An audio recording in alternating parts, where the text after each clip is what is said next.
Well, hello there. I'm Alex. This is Josh. We are the target audience. Content's made for absolutely everybody, but things specifically made for us guys, but hopefully for you guys as well. Today is a very special day because we're watching Star Trek, of all things. Star Trek Season 3, Episode 19, Requiem for Methuselah. It is not our first time watching it. If you're a watcher of our channel, all of these reactions have been our first time watching it. In this case, we had a technical problem the first time we watched the episode, so this is a rewatch of it. It's going to be mostly focused more on our discussion aspect than the actual reaction, but we decided to rewatch it live on our YouTube, so we decided to watch it again in that fashion, but we still will be editing in the reaction highlights here for you, and then discussing the episode afterwards, because in our first watch we did have pretty conflicting thoughts, so I'm excited to see, after watching it again, what we think of it this time. This is the first time we've ever watched an episode of this show twice. The Enterprise is in the grip of a raging epidemic. 3 crewmen have died and 23 others have been struck down by Rigelian fever. Dr. McCoy needs large quantities of right talent on a small planet in the Omega system. I already don't remember any of this. The first star date, I never remember. The first 3 minutes, 4 minutes of every episode, I'm like, it goes out of my head like 20 minutes in. I also have to rewatch the season 1 episodes that we eventually post to the Patreon. So I have to rewatch those. And the robot that hits Spock, and it actually hits him. I was it's like, damn. I remember this bastard. Nothing compared to them getting tinnitus in Arena. Shoot getting tinnitus, but still getting hit by a beam. That's still pretty crazy. Oh, my favorite camera chef. You're trespassing, Captain. But you have the right talent that we need. I have the power to force you to leave or kill you where you stand. Well, he did warn him.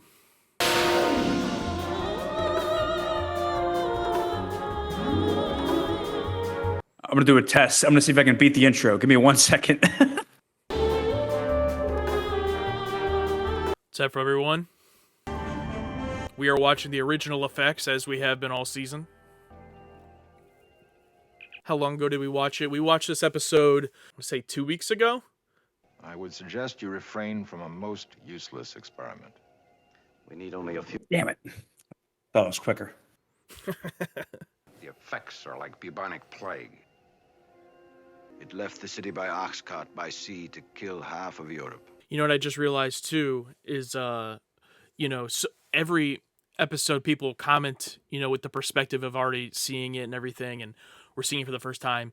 Just like in this first 5 minutes, I can already tell, like, the foreshadowing, the, characterization, all this stuff that we obviously just have no idea. Like, this dude is clearly being obvious about the fact that he's, been these historical figures. I can see why someone who already knows that would be like, how do you not pick up on this? And it's like, because you just don't know. Yes, Shakespeare First Folio, the Gutenberg Bible, Terranullis of Centaurus 7.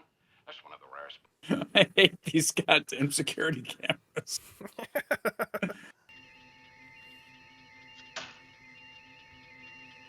Yes, the purple meth.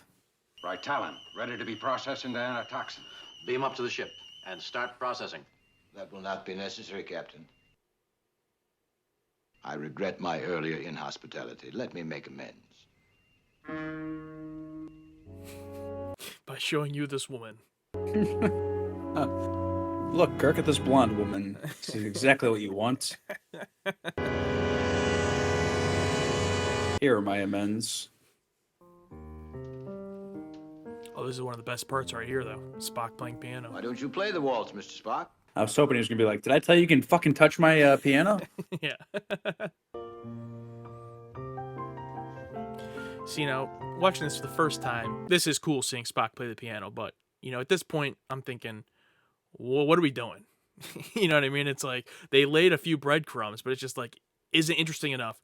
And I feel like it really just depends on Kirk and Reyna, like, if you buy that chemistry at all. I don't. So it's like, it just takes all of that away, and you're just left with, like, can someone tell us what's going on, Yeah. For me, it's too much too late. I mean, if this was like season 1 and I didn't know that Kirk literally went for every blonde woman who ever existed, you know what I mean? It's like, if I didn't know the tropes, maybe if this was like an episode 2 of season 1, I'd be like, okay. But now I've kind of figured out their formula and when they're stretching for time and when they're not. I feel like they like lay all these breadcrumbs for like who is this guy, right? And like we'll talk about that part of it when we get there. But it's like at the end of the day, it doesn't even matter. You know what I mean? It's like it doesn't really matter to like the purpose of what he's trying to do with Reyna and all of that has nothing to do with him. In some ways it does, but it's like it really doesn't. So it's like you're watching this thinking the whole time like who is this guy? What's this going to lead to?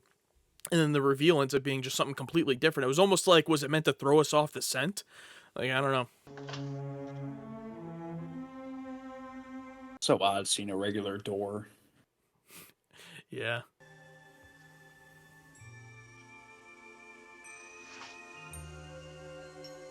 I hate any Kirk love interest after, After City on the Edith? Edge of Forever. City on the Edge of Forever. That was my favorite Kirk love interest. After that, eh.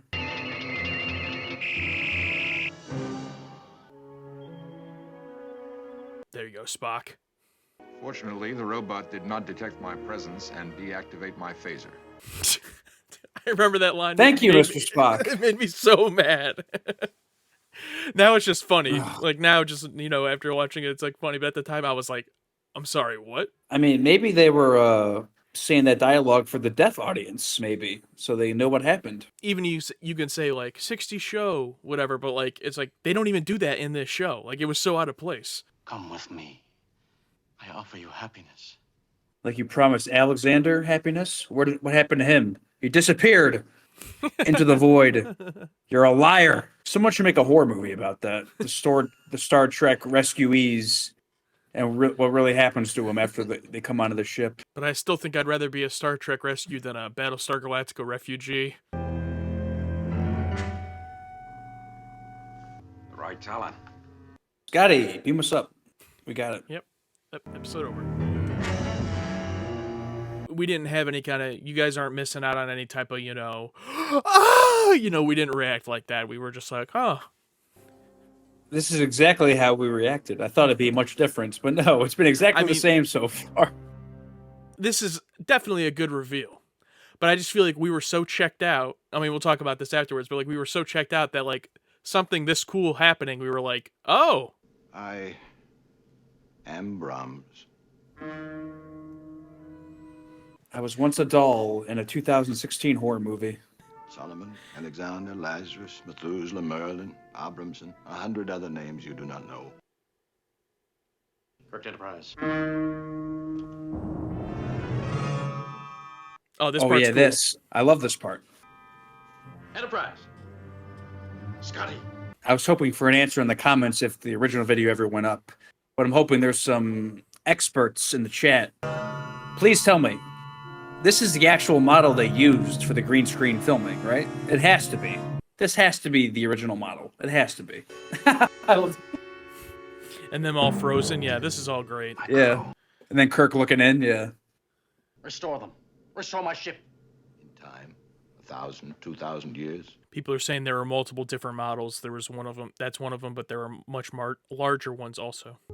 I can't love her, but I do love her. And she loves me. Gotta have the fist fight.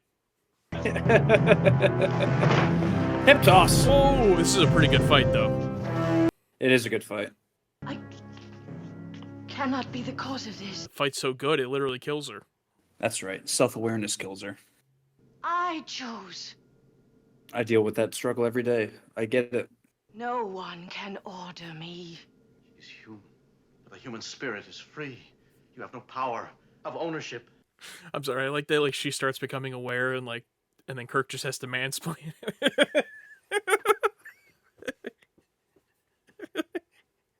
I know what she's going through. Me.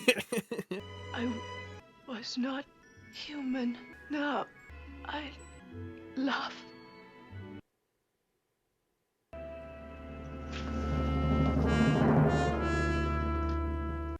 Movie Science Review said needs the Windows shutdown sound. Oh no. All right, guys, put in the chat yes or no. Is this the best ending of a Star Trek episode right here? We'll talk about it afterwards. Oh yes. Yes or no? This, yes.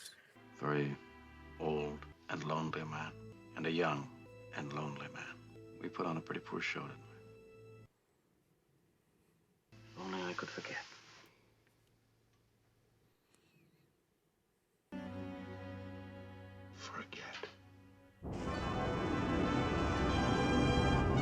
I mean, it's an iconic moment. It's iconic ending. Of course, we would have loved every episode to be our first time reaction, but you know, 1 out of 79 isn't too bad. So, all right, on to this episode, Alex. Raw thoughts after your second time watching it. Second time, you know, I thought maybe I'd notice some new things, have some different perspectives, but no, I feel pretty much exactly the same. Don't much care for it. Last 10 minutes was interesting, but just like Kirk just being like so like overly in love with this robot, you know, it's almost annoying. And you know, the creepiness aspect of this guy like raising this thing as his daughter, but like, oh no, but eventually you'll love me. What is this guy gonna do? Just gonna go back and like just build another one and hope the next model works out for him? I mean, yeah, you know, he'll end up dying eventually, but still, I mean, by the looks of him, he's like 60, so he's still got another, like, what, 20, 30 years at best, so he's got plenty of time to... I mean, in the future, who knows, 50, 60, 70 years? I don't know how long they live. Yeah, I mean, this is one of those ones that's going to fall under the wayside for me, you know? It's like, I mean, performances were fine. I will agree, though, that ending, you know, with, you know, Spock being, like, the bro, being like, I'm going to save you from this bullshit. And it makes me think, I wonder if he does that after every episode. Besides that, I don't know, not much. The only thing I'll really say as far as a difference is that knowing that the end gets better, of course, makes it easier to get through the first part. It's such a lopsided episode, in my opinion, and the first time through, when you don't know what's going to happen, I mean, you feel hopeless, you know, when you're 15, 20, 25, 30 minutes into an episode, and absolutely nothing has hooked you. It's like, oh my god, like, you know, like I said, it's like first time through I was thinking this is going to be my least favorite episode, but then the ending I liked so much that knowing that reveal in the last 15 minutes gets better, it made me kind of just sit through the beginning a little bit more. It's like, okay, this is whatever, this is fine. And also there were a couple little things in there foreshadowing from both Reyna as well as you know, the guy whose name escapes me, terrible with names, the old man, Flint, yeah, you know, little that we didn't pick up, obviously, the first time. That was nice to pick up. But overall, to me, the best part of the episode is just that ending. And we had someone ask in the chat here, I think it was Craig, about we don't like the romance, but then we like the ending of Spock making him forget. To me, it's all about Spock in that moment. William Shatner does a great job in that scene, too, of genuinely looking miserable. But it's all about Spock, because you have this whole series of him being emotionless and just having these little tiny moments of the friendship or relationship or you know, moments of emotion shining through. This wasn't even like an emotional moment. It was more so just like, this is what a good friend would do, in my opinion. And that's how I took it. You know, Spock wasn't doing this as a member of the Enterprise. He was doing it as Kirk's friend. And, you know, you can agree or disagree with if that's the right thing to do, you know, against Kirk's will or without his consent. But I really enjoyed the ending because of that. I mean, we know, in previous episodes that Spock is very loyal to his superior / friends, like what he did for Captain Pike in the Menagerie episodes. It's like, hey, I'm going against all the rules here, but I got to do this for my former captain, you know, I got to do this. And he is, you know, Spock is Spock, but I feel like he is willing to go stretch his, you know, his Vulcan layered, you know, I gotta be this and this. I mean, I think it all goes back to when he found out that Kirk was alive in season 2, episode 1, where it's like, Jim, you know, when he grabbed him and he smiled, you know, like there was no, like that's one of the few times like he wasn't on some weird planet where like some dust got in his face. He wasn't, you know, 6,000 years in the past where they're like you know, that was Spock as himself. Like there's no other external forces making him be emotional. That was like the one time where it was him on his own. And like, so that's who he really is underneath. He's pretty good at putting on that front though. So seeing him do these things for Kirk shouldn't be as surprising. Yeah, for sure. And then before that scene, you know, the reveal with the different Reynas, the reveal of who this old man is, all of that. Some of it's not all my favorites. Some of it I like more than others, but it's at least something. Like it at least gave me something to remember and hook into the episode as to where the first half hour, 35 minutes, it's just like basically nothing. It's like there's almost nothing I'm gonna remember or care for, and it really came down to the characters' like performances. And like, not to say they did a bad job, but like there have been so many episodes before this and after this that I love their performances, even in an episode I don't like. And here it seemed like none of them really cared. Like in the beginning, the Reyna actress is doing a good job with whatever she's given, but like I don't know if it's the material or if they didn't like this script. But like the big three in this first half hour just seem pretty checked out, and the whole episode is basically them. So that made it a bit tough too. But yeah, I will agree. It does feel like they're checked out. Like, oh, we're almost done. We're almost done. It's almost over. And I don't know. I just feel like they just reserve into like, we know how this character acts, almost type ways. Where it's like, I know how to act as this character, but they don't go anything deeper than that, maybe. Well, I think that's about all I got to say in terms of this episode. If it's your first time here, thank you for watching not this first time reaction, but this reaction and discussion to this episode, and make sure to subscribe so you can finish out Star Trek the Original Series with us, as well as watch the animated series, the movies, TNG, and all of that, and become part of the target audience. Absolutely. That'll do it for us here at the TA. I'm Alex. This is Joshua, the target audience. Content's made for absolutely everybody, but things specifically made for us guys, but hopefully for you guys as well. Thank you very much. We'll see you next time.